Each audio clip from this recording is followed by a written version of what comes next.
ရာမိန်တော်မူဒီကငါ၏အကြံစီသည်တင်တို့၏အကြံစီနှင့်မတူငါ၏အကျင့်သည်လည်းတင်တို့၏အကျင့်နှင့်မတူ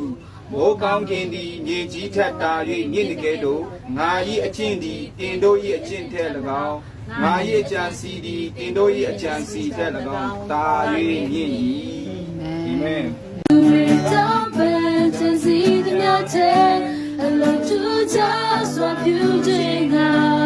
The sun, the king,